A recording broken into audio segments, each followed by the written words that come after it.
Welcome to The Whole Itself Remains. I'm your host, Todd Caldecott, and you're listening to CJMP, Co-op Radio 90.1 FM, broadcasting from the qathet region on the beautiful Sunshine Coast of BC, on the traditional territory of the Cl.H people. This show is part of a weekly Q&A series where subscribers can join me each Wednesday to explore health, healing, and human wholeness. And after the broadcast, we dive deeper into a 30 to 60 minute Q&A where subscribers can ask me anything, clinical, personal, or even philosophical. And for today's show, I thought I would focus on the therapeutic use of psilocybin mushrooms. This is an intervention that I've been using in my practice for 20 years in periodic macrodose sessions for patients. And in the last 10 years, I've been using as a microdose. And I just recently published a Substack on this subject and thought it would be a good topic to review on today's podcast. It figures relatively prominently in my practice. It's certainly not the only thing that I do, but I do find it to be a very useful therapeutic tool. So I want to delve into that a little bit. Of course, there's been so much interest in psilocybin mushrooms over the last few years, and it's certainly a subject that I've delved into great detail for much longer than that. And so I feel like I have somewhat of an authoritative background to talk about the subject based on my clinical experience and my experience using microdosing in particular. So the reason I kind of moved into this space initially as a practitioner was, like so many things in my practice, I try to get to the bottom of the problem. And for most people, that's often looking at things like their diet and their lifestyle. Because although I'm trained as a clinical herbalist, and so I have a knowledge of a broad repertoire of different medicinal plants and other natural products that can be used, what I learned was just that if people didn't implement kind of the core basic elements of a healthy diet, of a healthy lifestyle, they weren't likely to get better. Just prescribing XYZ herb or herbal formula or a supplement, it wasn't enough. We needed to get to the root problem. And so another area that I discovered that seemed to me to be fundamentally tied to some deep issues was just the sense of sort of feeling stuck in one's own trauma, one's own negative patterns, one's own baggage. And so about 20 years ago, based on my own experience using them, I began to introduce psychedelics into my practice. And it's not limited only to magic mushrooms. I've worked with other materials like LSD, MDMA, 2CB, DMT, and I found them to be all helpful in different contexts. And I've often, or sometimes, used some of them in combination as well. But I've tended to focus on magic mushrooms for a few different reasons. Number one, they're a natural product, and so they definitely represent my values, my ethos. And I believe that in ingesting the mushrooms themselves, we're not simply just ingesting a chemical, but we are connecting with something that is much greater than that chemical. We're connecting into this mycelial wisdom, let's call it. It's the same type of feeling that I have or understanding that I have when I talk about using medicinal plants. When we look at the history of herbal medicine in systems like Ayurveda, Chinese medicine, other indigenous practices, we understand that traditional healers viewed plants and other natural products not simply as material objects, but as spiritual entities. And through harvesting them, by consuming them, we imbibe those spiritual qualities. And each of these natural products has something of a spiritual element. You could say a plant teacher when you're talking about medicinal plants. We could say the same with the fungus as well. There's some kind of fungus teacher. That you're tapping into a network that transcends the limitations of just the material object itself. And so I feel that when it comes to looking at all the different types of psychedelic therapies, mushrooms to me seem the most sustainable because they allow us to connect to the actual growing living substance itself, and embodied within that is this innate wisdom. So that's one reason. The other reason is that I find that mushrooms, magic mushrooms, psilocybin mushrooms, are remarkably well tolerated and have few of the side effects that you typically see with some of the other mainstream or conventional psychedelics, things like LSD or MDMA. They all have their role to play, but they're usually commensurate with some type of body load that leads to some type of negative effect. And I find that mushrooms are fairly well tolerated. And so, in approaching a patient from a holistic perspective, which is the focus of this program and the focus of my practice, I understood that even if we address things like dietary factors and lifestyle factors, there was usually this backlog of baggage that people have accumulated. I mean, there's no way that you can live here on Earth for hopefully a full lifetime and not be exposed to that in some way. Even if it's epigenetic, you're just carrying forward the traumas of past generations. We understand this in Ayurveda is described as the kutumba dosha, or the family dosha. So we know the doshas of Vata, Pitta, Kapha relate to imbalances in our own lives. They can be imbalances that occurred earlier in your life that catch up with you and your behaviors now that then bring you discomfort and disease. And so, trying to balance those doshas. Well, the same notion exists that within a family lineage, there are these doshas that become increased and vitiated and need to be addressed. And, there's this sort of complex system that's used in India. It sits alongside practices like Ayurveda, best represented in the practice of Jyotish, which people often assume means astrology, but it means more than that. It also means about observing all of the rites and rituals that are used to alleviate perturbations that exist within a family lineage. So honoring ancestors, essentially. And this is a practice, obviously, that extends well beyond the borders of India. We find it in pretty much every other traditional culture, this notion that the traumas and challenges, the orientations of prior generations affect us now. Regardless of how we live our lives or the circumstances of our lives, they still find a way of percolating or filtering through. So that's a reality that we have to deal with. But, the truth of it is that we all experience some degree of trauma and challenge, often beginning in early childhood. And this can obviously affect us and our choices. And so I saw that in my practice, that there was this inability of folks to move past this baggage, this trauma that was wrapped up in their ego consciousness, something that they continued to propagate, and it would cause problems and challenge in their life. And, often these folks had been through extensive counseling, different types of psychotherapy, and had attained some benefit, but I saw that many people were stuck and weren't able to move past it or beyond it. And so that pointed my interest towards using these psychedelic tools, specifically in creating this experience of an ego death. I'll talk about this a little bit more because I don't actually think that an ego death occurs per se. The way I look at it is that at the very seat of our consciousness, this is something that's formed by yoga and Ayurveda. There is the Sakshi Bhavana, is the witness consciousness. It's the consciousness that objectively, in a subjective place, bears witness to everything that is happening without actually being part of it.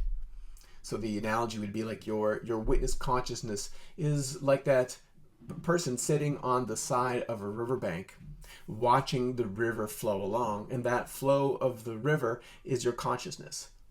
And you are just watching things floating by, little pieces of sticks or twigs, little flotsam and jetsam that are, flowing along in the river. And that represents different thought formations that we have, different emotions, the baggage that comes up for us. And without knowing it, we gaze at these objects and then we fall into the river chasing them, and then we float away from our original seat. And this practice of Sakshi Bhavana requires us to, when we realize that, to get back up out of the river, sit back on the banks of the river, and just passively watch that flow of consciousness. That is Sakshi Bhavana. and that is at the center of your consciousness. But that's not obviously where we exist on a daily basis. Specifically, those of us that are described in the Ayurvedic tradition as grahasta, or householder, right? Because we're wrapped up and meshed in all the different aspects of life. Just the normal day-to-day stuff of getting up, making yourself a cup of coffee, answering emails, going to work, dealing with relationships, dealing with financial stressors, traffic congestion, all that stuff. It's just a part of life. And it's very difficult to kind of come from that pure state of just witness consciousness, because it's a state of pure potentiality and essential passivity that, in order to cultivate it, requires that you do nothing except just observe. And that's not what we're doing.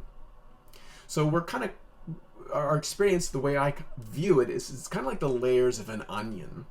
That at the center of this onion is this witness consciousness, but we have all of these layers that overlie this witness consciousness through which we see the world. So when we're seeing the world, we're seeing it through all of these conditioned filters. And what the psychedelics can do is strip away those filters, strip away some of those layers of the onion to arrive at a more pure, crystalline experience of consciousness. And so you can attribute that as a form of ego death or ego dissolution. And certainly if our ego consciousness is wrapped up in the most superficial layers of that onion, the way we look, the clothes we wear, the superficiality of the relationships we maintain, our status in society, those falling away can seem like a kind of ego death. But in fact, our ego still is very much present, and it will never dissipate until we die, because that ego consciousness at a fundamental level is rooted in the experience of life itself and can't be separated.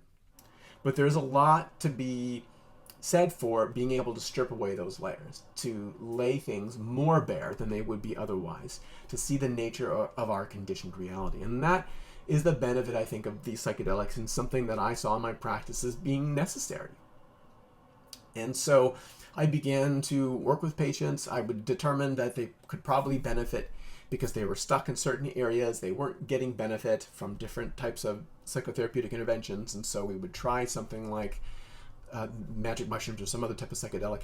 And they would very often, not always, but very often have some sort of epiphany that allowed them to transcend some of the challenges and difficulties. Obviously, being in this kind of stuck state was attendant with these issues of feeling depressed or anxious, or just the sense of unease that gave rise to a deep level of dissatisfaction. And so stripping away these layers through these heroic macro dose experiences where I'm giving large amounts of a psychedelic like mushrooms, for example, giving someone, probably like 5 grams, sometimes higher, 5 to 8 grams, depending on the relative potency of the mushrooms and the person's experience, would allow for that dissolution experience to occur.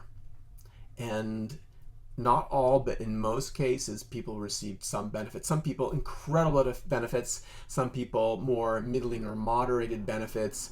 And then very few people, but still nonetheless, it's important to admit that some people didn't receive much benefit at all. And I would say that's the case, like among the folks that I work with in a macro dose way, that I would say a good 10% or so often have a very minimal experience and or don't really get much, let's call it, for lack of better words, enlightenment. They don't really gain any kind of deep insight into their life, their traumas, etc.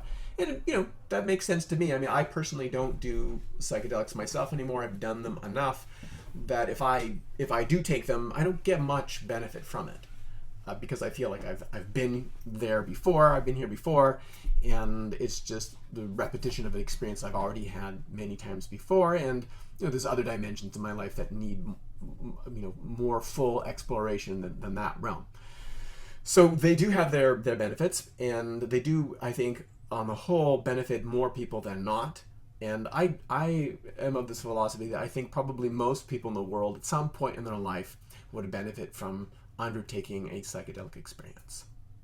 But it's the case that not everyone is able to do that. right? Like it takes a lot of time and preparation. People have some fear around it. There might be some contraindications with regard to different medications they're taking or other types of conditions they might be experiencing that makes those type of macrodose sessions inappropriate.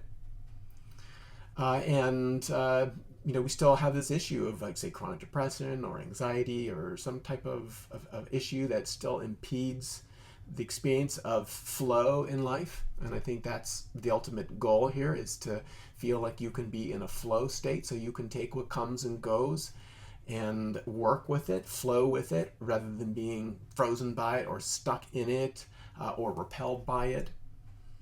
And so I developed a system of microdosing. Now, the specifics around that microdosing are kind of interesting because it happened for me in 2014 when my mother was dying. She was dying of a recurrence of ovarian cancer. And I wrote about this in a blog post called Love, Death, and Magic Mushrooms, and you can Google that and you can review that. It gets into a lot of family history. But specifically here, what happened was that I was also working with my stepfather, who was suffering from advanced Parkinson's dementia. And as my mother was getting close to death, and he also wasn't doing well, he was trying to get her hydromorphone so he could kill himself. And now, this is someone that was already on multiple medications for Parkinson's. He was clearly in a state of suicidal ideation. And I took him to his neurologist, and we discussed this, and the best thing his neurologist could come up with was putting him on an SSRI, a selective serotonin reuptake inhibitor. Now, if you're familiar with that particular class of drugs and the issue of suicidal ideation, you know that they're not very good drugs. And in fact, in patients that are depressed, for the first 6 weeks of being on that drug, there is a significant risk of them experiencing suicidal ideation. So to me, the neurologist is suggesting this was just, it didn't make any sense. We're already dealing with this issue of suicidal ideation. We're already dealing with his erratic behaviors, paranoia and hallucination. It was affecting, the dynamics within the family significantly. And so, I advised him not to do it. And I talked to my sisters about it, and I said, look, I'm going to try something else. I'm going to come up with another solution. And independently, without any type of background or information, I developed a microdosing protocol. I had mushrooms I've been using for these heroic macrodose experiences for patients. I decided to make a microdose. And I figured out that the dosage would be, and I made the preparation, and I gave it to him. And it was remarkable. A person that was, suffering from advanced Parkinson's, had every reason in the world to feel depressed and defeated. He was, very suspicious and paranoid, upset, antisocial. Within 45 minutes of giving him this microdose medication, he changed significantly. He became much more open, much more conversant. He suddenly seemed happier.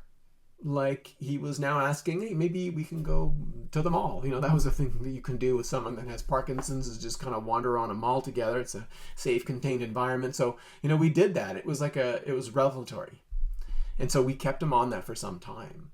And it made a significant difference in terms of his quality of life and the suicidal ideation, even despite the fact that my mother, maybe about 2 months later, actually passed away. We shepherded him through this process, through that experience, using, in part, reliance on this microdose to help him. And I then began to use it in my practice. And I consistently saw a really strong and powerful benefit for folks, in particular, that were suffering from severe depression. And I sort of developed some protocols for it, and I called that HIPSLO, Herbal Infused Psilocybin Extract. And I've worked with over 100 patients with this particular product that's in a clinical practice setting.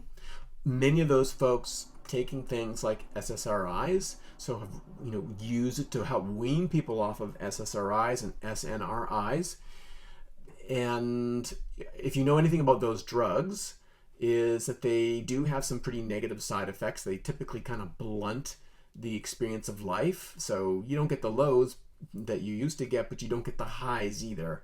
And so it's this kind of like blunting of everyday experience. It affects things like libido and pleasures that you might normally have in life. The small pleasures, the big pleasures, they just don't seem to be pleasurable.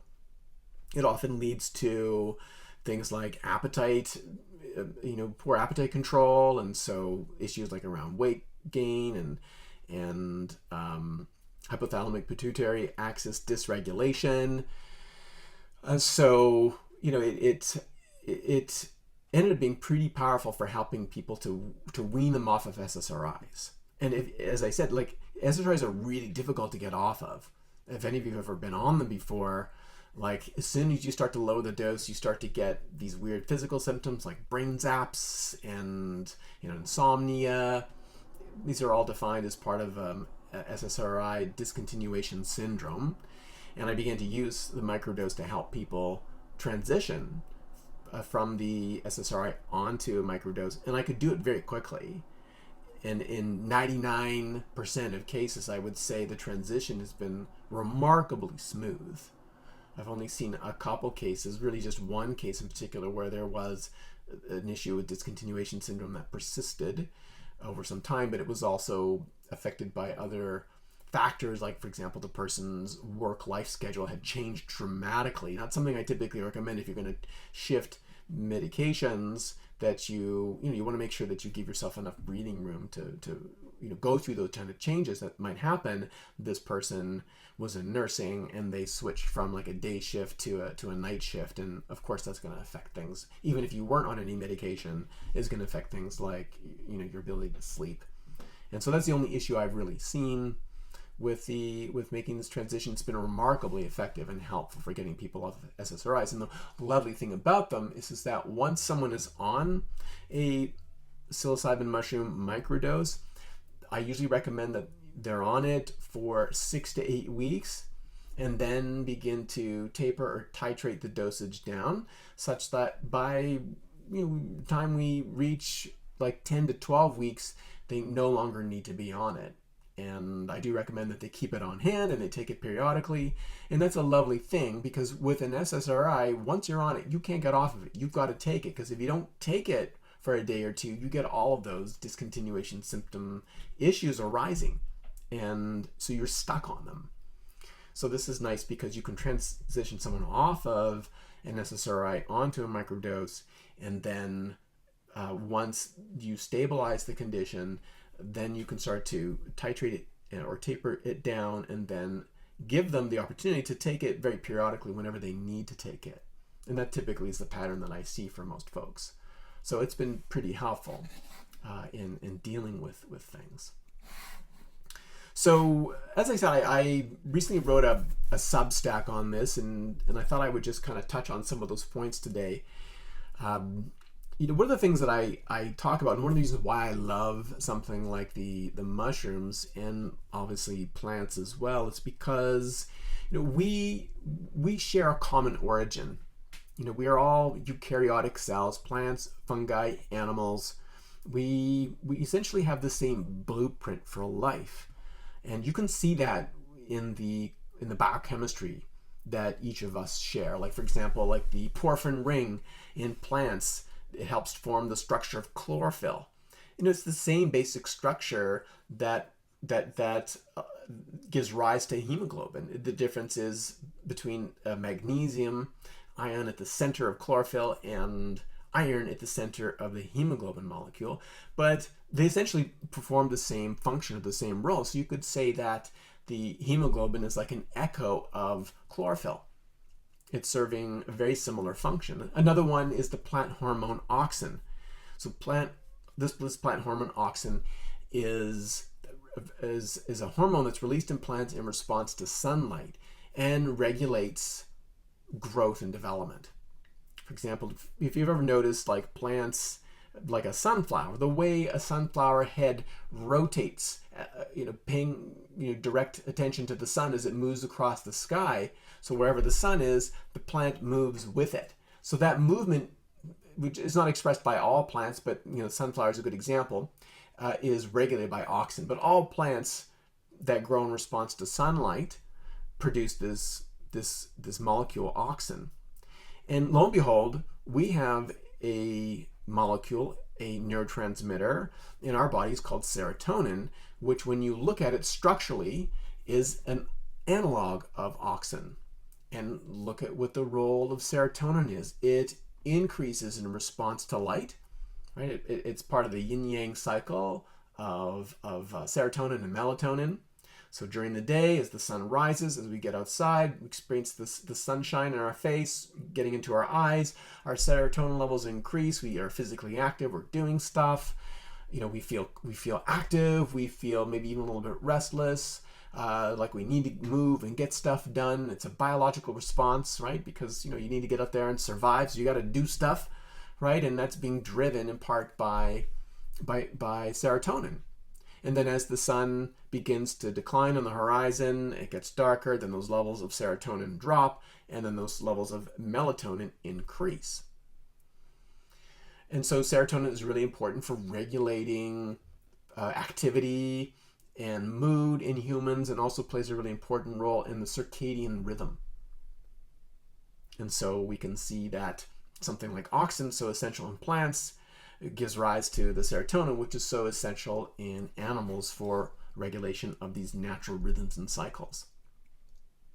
So, we have this reality that the blueprint of our bodies are reflected within what we consider to be much simpler organisms in plants and fungi. And this represents a type of kinship. And why, when we consume those plants and fungi, we're consuming those molecules that are similar to our own. They have a huge range of regulatory impacts in our own body. And some of these chemicals that are in these plants aren't necessarily regulatory in us, like we don't produce them, but sometimes we do. But one interesting class of compounds that plants and also fungi produce are alkaloids. And alkaloids in plants and fungi are typically allelochemicals. This means that the plant or the fungi produces this alkaloid to protect itself. It's a defensive molecule. They're bitter compounds. They're comprised of nitrogen.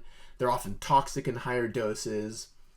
And so, if you're predating upon a plant, you're eating it, and this plant produces this toxic alkaloid. Hopefully it discourages predation. It'll give you a tummy upset, or it'll give you some type of neurological issue, or cause some increase in pain, make you vomit, etc. And so this is the plant producing these compounds to protect itself. But these compounds are widely distributed in all plants throughout nature, and over millions of years of evolution, humans have learned to interact with these chemicals. Some of these chemicals resembling ones, once again, that are found in our own brain. And think about like the way in which humans have learned how to reduce their exposure to different toxic substances in nature.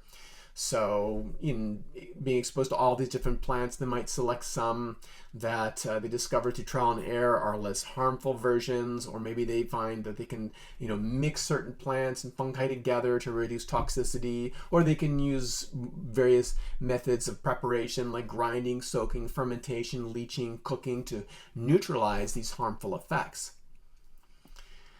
So humans have been able to intelligently adapt to the presence of these allelochemicals and hence consume them in fairly significant quantities. And it's very clear that our ancient relationship with plants and fungi and the consumption of these allelochemicals like alkaloids has had a significant impact upon the development of the human brain. And this is why across the world you can find many different traditional and indigenous cultures that incorporate the somewhat toxic plants, usually under some type of purification is undertaken, but on a regular basis. It could include things like the betel nut, Areca catechu, which is consumed in Southeast Asia, has mild narcotic properties, sialagogue effects, it's good for digestion. Coca, Erythroxylum coca, this is domesticated in the Andes. It contains small amounts of the alkaloid cocaine. It's used to enhance endurance, and specifically was cultivated by folks in the Andes because it helps them to moderate the effects of a high altitude environment. Of course, drinking something like coca tea is very different than consuming the pure white crystalline alkaloid cocaine. Think about nicotine, Nicotiana tabacum. This is widely consumed by indigenous peoples in the Americas. It's used for ceremonial and spiritual purposes. Of course, it's become a regulated drug in the modern world, and has obviously many addictive properties.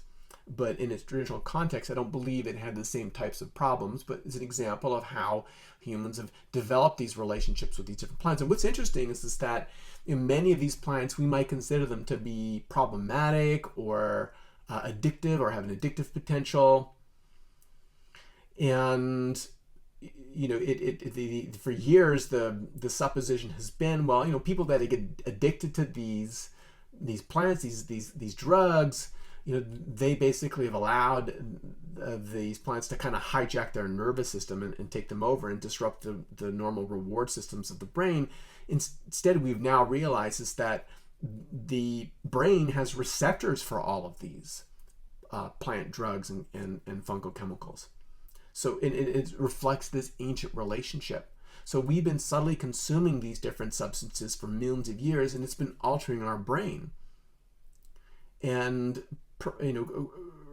generating these altered states of consciousness. Many of these plants were used for vision quests and to gain spiritual insight, were esoteric tools used to essentially enhance survival, and our brains have been impacted by them. And you could say that human society has evolved because of our exposure to these different allelochemicals found in plants and fungi. So this profound relationship that we're engaged in when we consume these different substances, because it's reflective of an ancient relationship that has really given rise to the nature of who we are. And so I believe from that perspective, it really needs to be considered important. So this integration of psychotropic plants and fungi, it's not like a cultural thing, it's a neurobiological relationship. We have endogenous receptors for these different molecules like nicotine, muscarine, serotonin, dopamine, the different cannabinoids, opioids, etc. So we have this long-term relationship with these plants that have altered our neurochemistry and as a result altered our behavior, I think to our ultimate benefit.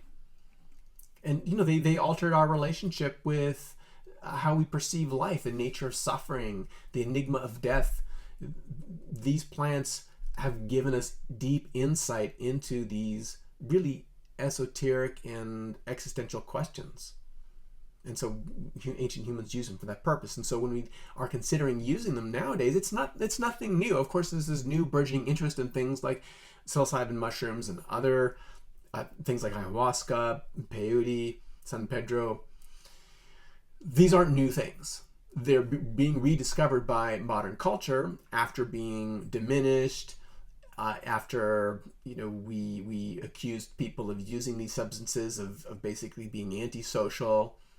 We now realize that no, it's very much a part of a healthy society to use these different substances to explore the outer reaches of our consciousness, or in this case maybe the inner reaches of our consciousness, so that we can better adapt to life here on Earth and understand our unique role within it. So as I mentioned, psilocybin is interesting. It is an analog of serotonin, which in turn is an analog of auxin. And so it binds to the same receptors as serotonin, but specifically binds to a subtype serotonin receptor called 5-HT2A. And this is a receptor in the brain, a serotonin receptor in the brain that is implicated not just in the psychedelic experience, but also plays a really important role in mood, perception, imagination, memory, and cognition. And so for any of those areas that might be an issue, psilocybin can prove to be helpful. It's also true that activating that same receptor, the 5-HT2A receptor, has generally like an anti-inflammatory and neuroprotective effect. I mean, it's found not just in the brain, but throughout the body. It's found in immune cells, blood cells, the gastrointestinal tract. So psilocybin has a systemic impact, just like serotonin. Like most of the body's serotonin, despite the fact that we know it plays a really important role in regulating the brain, most of the body's serotonin is actually produced in the gut, where it regulates things like gut motility and also things like inflammation. So that explains why many patients with chronic illness like cancer, inflammatory bowel disease, fibromyalgia, they often report like lasting improvements in mood while taking psilocybin, as well as an alteration in their perception of pain or an alteration in inflammatory or immune function. And so they can be very beneficial in that regard.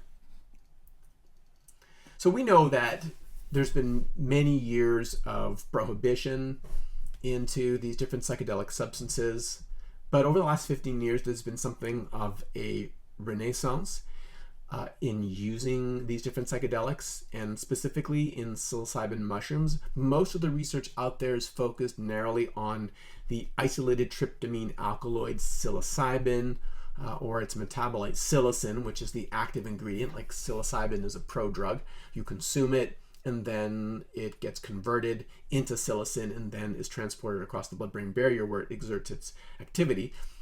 When I'm making different preparations, you can see when you're making extracts of mushrooms, the psilocin is the blue, gives rise to that blue color. And when I'm making these different preparations, I'm trying to ensure that most of the psilocin is converted back into psilocybin because it's more shelf stable. Psilocin is not shelf stable, it degrades rapidly. So you give someone ideally mostly a psilocybin extract, and then the body will convert it as needed into the psilocin to elicit whatever effect. But most of the research out there is looking at either the purified psilocybin or psilocin. And there's some research too on mushrooms. In fact, there's some research suggesting that mushrooms are more potent because they contain not just psilocybin and psilocin, but a bunch of other related tryptamine alkaloids, as well as monoamine oxidase inhibitors. And we call this the entourage effect, how multiple chemicals work synergistically to elicit a much more powerful effect. Even if the original substances individually are weaker, together they're stronger. And we see that happening in herbal medicine all the time. So now there's some research reflecting that, but most of the research is just on these isolated tryptamines. And they show consistently that something like psilocybin outperforms SSRIs in terms of dealing with things like depression and provide a long-term benefit over something like an SSRI. So like the effects of a macro dose, taking something like psilocybin, will often last many weeks, where that's not the case with, say, a single dose of escitalopram or something like that. It doesn't have the same type of effect. And so there is this now clinical research looking at psilocybin and psilocin for things like depression, for things like terminal illness. If you read that blog post, Love, Death, Magic Mushrooms, you'll see that I used it with my mother to help her transition. It's an exceptionally powerful intervention for folks that are suffering from, understandably, this existential angst and anxiety, depression over our shared eventual end. But it's very difficult when you have terminal illness to contemplate what that's going to be, leaving everyone behind, of journeying forth into this great unknown. Psilocybin mushrooms can be very helpful in providing people with a deeper level of insight, such that they feel better about that situation and can make that transition more easily.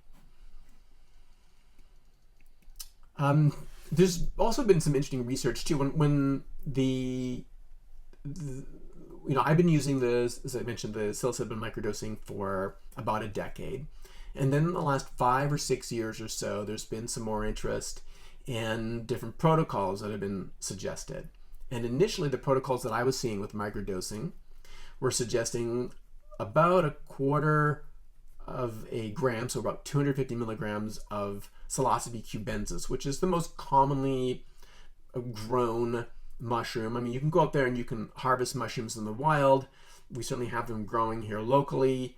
The problem is that it's very difficult to ensure that they have the same level of tryptamine alkaloids. So, one specimen might have a certain amount, the next specimen might have a different amount. And so it's very difficult when you're harvesting them wild to ensure that they elicit consistent results. And obviously for someone like me, that's important because I need predictable, consistent results. So I usually get mine grown in a closed environment. And it's usually Psilocybin cubensis that is being used. So these initial microdosing protocols used upwards of 250 milligrams, and they would use things like different B vitamins and combine it with lion's mane. And what I discovered was that was too strong. That wasn't a true microdose. Like most people, even at a quarter a gram, are going to feel some type of effect. And that's not what we're looking for when you're giving a microdose. Is you don't want to notice that you've taken anything. You want to be able to drive your car. You want to be able to go to work and interact with people without thinking, am I high? Is this really happening? Or, you don't want to be weirded out by these sort of subtle, psychedelic symptoms. And so what the research shows is, in fact, what we think of as a microdose probably is closer to somewhere between 50 to 150 milligrams of the dried Psilocybin cubensis. And that's typically what I recommend. I recommend about 125 milligrams or so, but I extract it as a liquid extract, and I do so to remove the chitin fiber.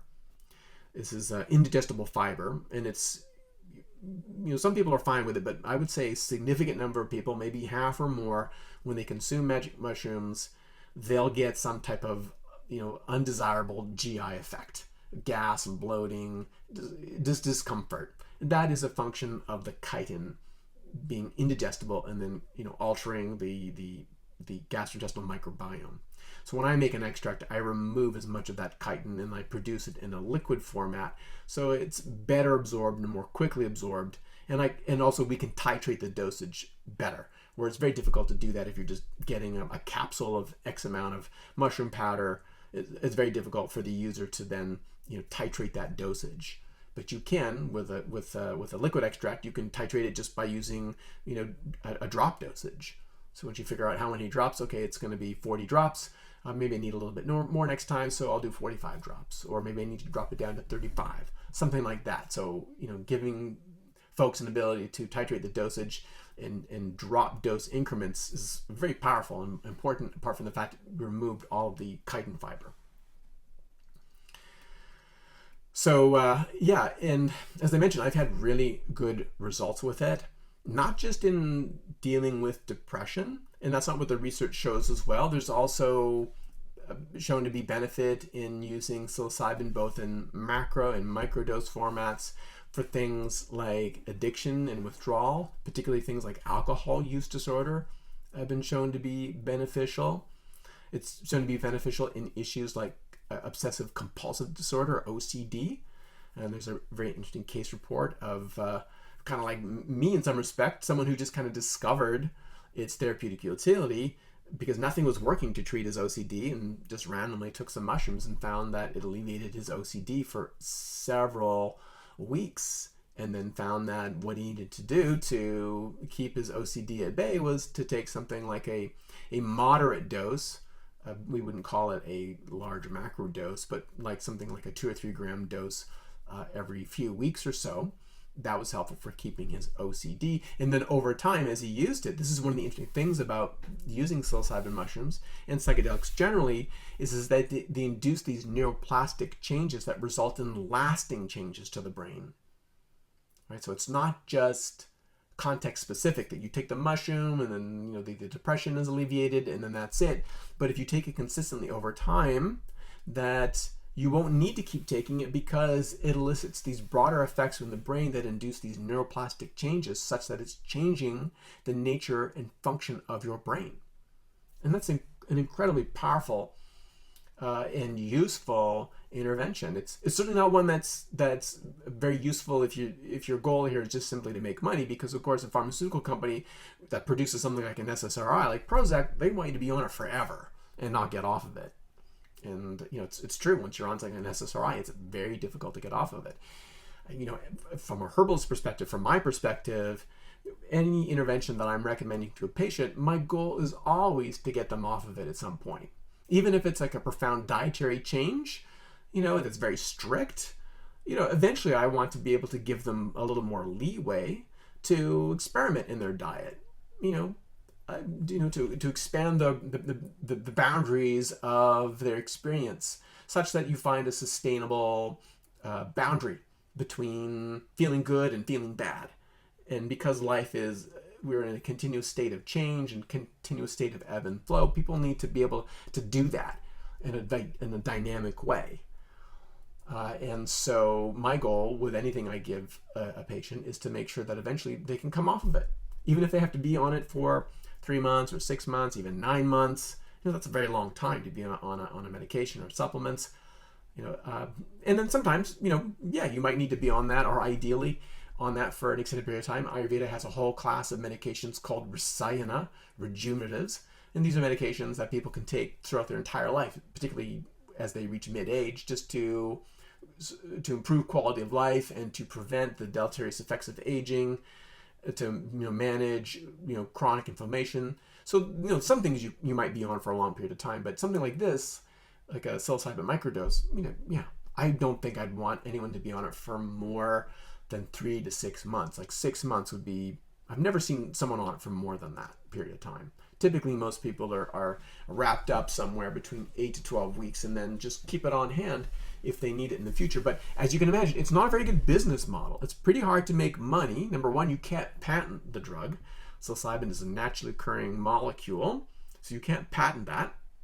And then you give it to someone, it's efficacious, it provides the desired results, such that the medication itself becomes obsolete. It's not a very good business model, but it certainly is one that's replicated again and again in my experience of using medicinal plants.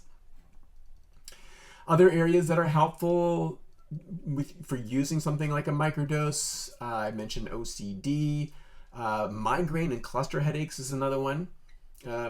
There's definitely research showing that both macro and microdosing can be helpful to manage migraines. Now you have to be a little careful because the dynamic with migraines is they can be driven by both low and high serotonin. And there's different ways that we can use to figure out where that might be the case. But I would say most people benefit from using like a psilocybin microdose. And, just overall, sometimes people take them just to enhance cognitive fluency, to improve creativity, to help just, light up all these different parts of the brain that aren't normally connected to each other. You start to connect them. And that's part of the macrodose experience. Like, it can be overwhelming when you take a macrodose, very disorientating. It's very hard to make sense of it often. And it's because you're lighting up all the different parts of your brain that normally don't talk to each other in that experience, and it's discombobulating. It's impossible to make sense of it.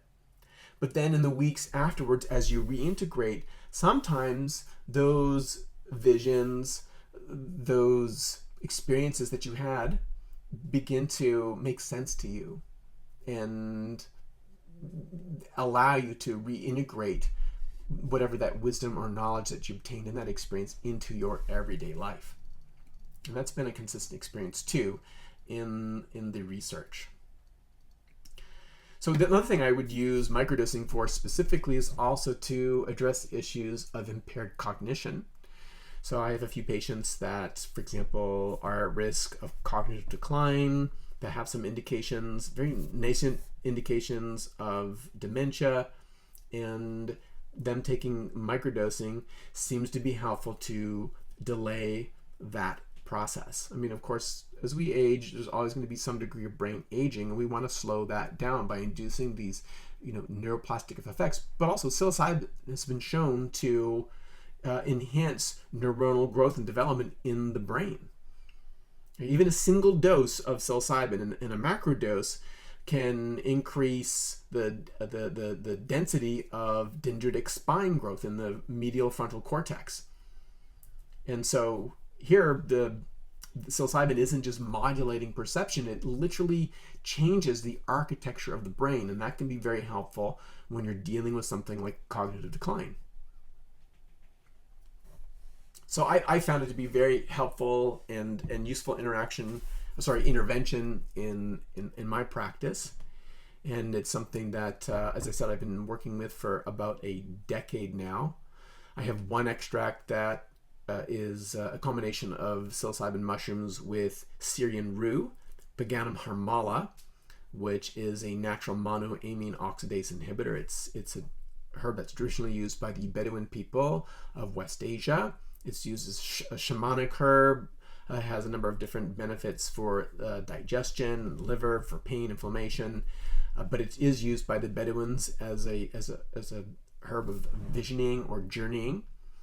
And it's nowadays it's sometimes incorporated into different ayahuasca brews to serve as a monoamine oxidase inhibitor, so that the DMT contained within the ayahuasca brew isn't broken down within the gut and can be utilized by the brain. And I use that one. That's the original formula I developed for my stepfather. It's very specific for like a unipolar depression. And I would say the worse the depression is, the more powerful its effects are. You know, folks that aren't depressed and they take it will often say they don't really notice anything. That makes sense because they don't really need it. You know, when I first produced this extract, I did something of a survey, and I was giving it to people free of charge just to get their feedback. And many of these people weren't depressed. And what they reported back to me is that they didn't really get much of an effect. But among the folks that were depressed, that described themselves as being depressed, they had a very profound effect. And I would say one side effect or one problem or contraindication that I found with this was anxiety. And if you've ever taken a macro dose of mushrooms, you probably notice in the first, say, 20 to 45 minutes after taking it, or after 20 minutes have elapsed rather, that you might start to feel a little anxious. And it's sort of the coming up phase of taking this substance. And some people are more or less affected by that. But that is often an experience, this feeling of anxiety or restlessness. And so it makes sense that even a microdose might cause that in some people. It definitely, if people have anxiety, it is contraindicated. It's usually not what I would recommend for anxiety. The one caveat to that would be is if they are depressed and have anxiety. Like depression and anxiety to some extent are polar opposites. If you just think about like what happens, someone who is suffering from unipolar depression, have a hard time getting up, getting out of bed, getting off the couch, doing things, organizing themselves, feeling inspired. On the other hand, with anxiety, although allied to depression, these folks aren't sleeping well. They feel restless. They have constant thoughts flowing through their mind. They feel unsettled continuously. And so you can see that if mushrooms naturally induce that, right, that's a function of serotonin. Like when we are under the influence of serotonin, we feel activated. We feel restless, like we want to do something. And so that's very good if someone's suffering from depression, but not so good if you're suffering from anxiety. But if it's depression with anxiety, like you can develop anxiety as a secondary effect of depression, then that can be ameliorated to some extent as well. It can be beneficial there. But if it's anxiety as the core issue, and then maybe anxiety with depression overlying that, then usually it's not as good, at least that particular extract. And so then I played around and developed other ones. I developed another one with psilocybin mushrooms and CBD cannabis, because CBD cannabis, of course, is very helpful as an anxiolytic. And I had good results with that, but I don't produce it because of issues around sourcing CBD cannabis. It's very expensive. And obviously some other legal restrictions around that as well. So I kind of dropped that one off. And then I developed another one that is using the psilocybin mushrooms in conjunction with a blend of what we call midya herbs. So midya is a term used in Ayurveda, which means like intellect promoter, something to enhance cognition, to improve thinking, that supports the brain. So herbs like ashwagandha, Brahmi, calamus, i.e. sweet flag. I use this in combination with a Chinese herb I love for cognition and for anxiety, called reishi mushroom. We call it a herb, even though it's a fungus. As a class of medications, we call them all herbs. So I use that in combination with the psilocybin mushrooms, and that one's very good if there are more issues with anxiety, and in particular if there are issues with cognition problems. So someone that would benefit from those media enhancing effects, this third blend, which I call Hipsilo-C, the first one Hipsilo-A, for herbal infused psilocybin extract, and I use them in my practice on a regular basis, and get really good results with them.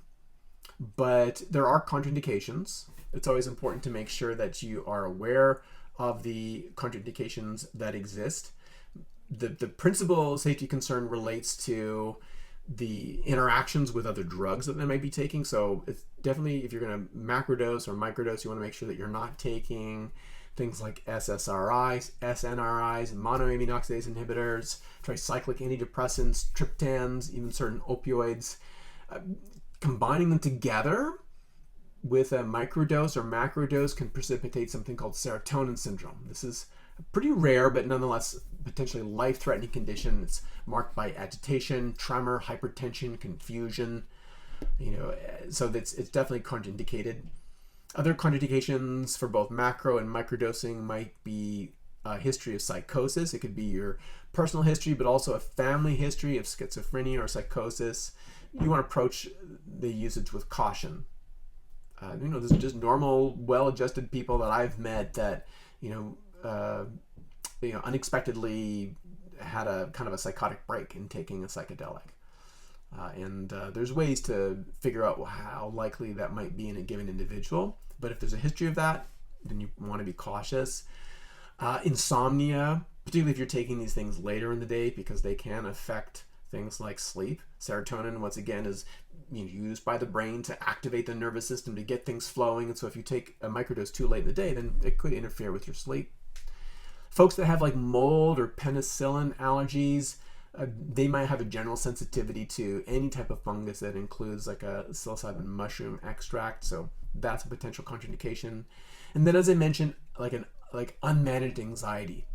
The microdosing in particular, and also the macrodosing, can precipitate a worsening of anxiety. And that's why, like for macrodosing, I will often use something like psilocybin mushrooms in combination with MDMA, because MDMA is anxiolytic, and it puts them into a good state of mind so that they can take and opens the heart. That's a really important element of the macrodose experience. It opens the heart and then allows the psilocybin mushrooms to do their work. That psychedelic experience is best mediated through an open heart. And if that heart is closed, then it usually just precipitates a profound rumination, overthinking, and that can lead to paranoia and even a psychotic break. So I'll use things in combination to address that potential.